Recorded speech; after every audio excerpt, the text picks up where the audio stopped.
زين.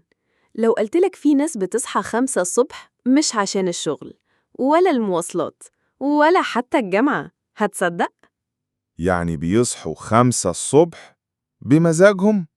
لا، كده في حاجة غلط، أو في حاجة كبيرة ورا الموضوع ده. فعلاً، وراها سر ممكن يغير طريقة تفكيرك في النجاح والإنجاز والتركيز. طب خلاص، عرفيني بقى، هو إيه سر نادي الخامسة صباحاً؟ تعال نغوص سوا في الكتاب ده، يمكن تلاقي فيه مفتاح جديد لحياتك. تمام جدا، انتظرونا بعد الانترو.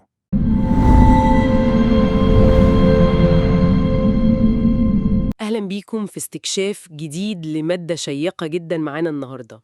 هي مقتطفات من كتاب بيعرض منهجية قوية كده. المصدر بيقول إنها ساعدت قادة وشخصيات بارزة كتير في تحقيق إمكانياتهم، والهدف بتاعنا هو إننا نستخلص أهم الأفكار دي.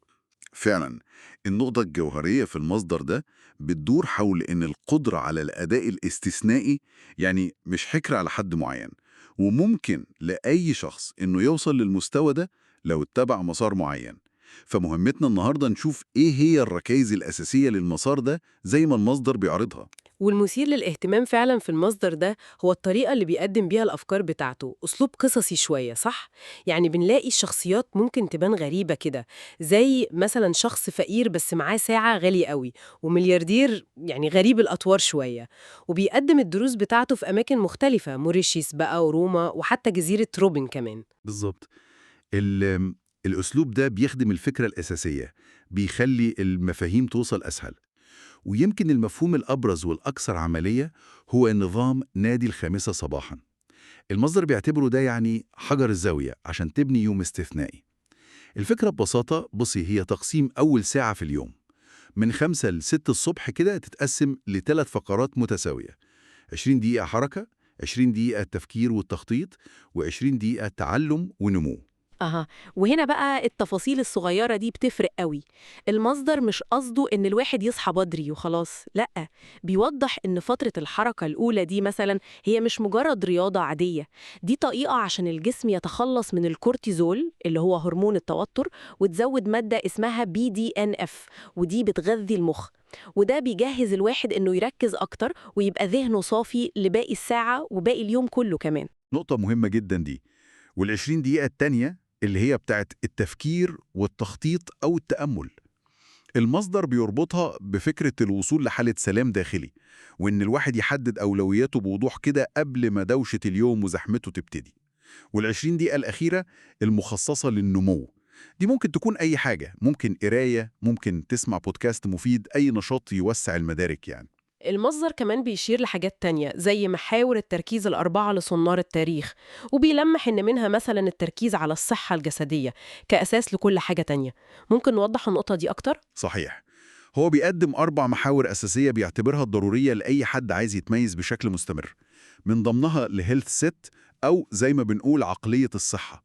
بمعنى إن الاهتمام بالصحة سواء بدنية أو نفسية ده مش رفاهية خالص، لأ، ده استثمار أساسي عشان طاقتك وقدرتك على الإنجاز.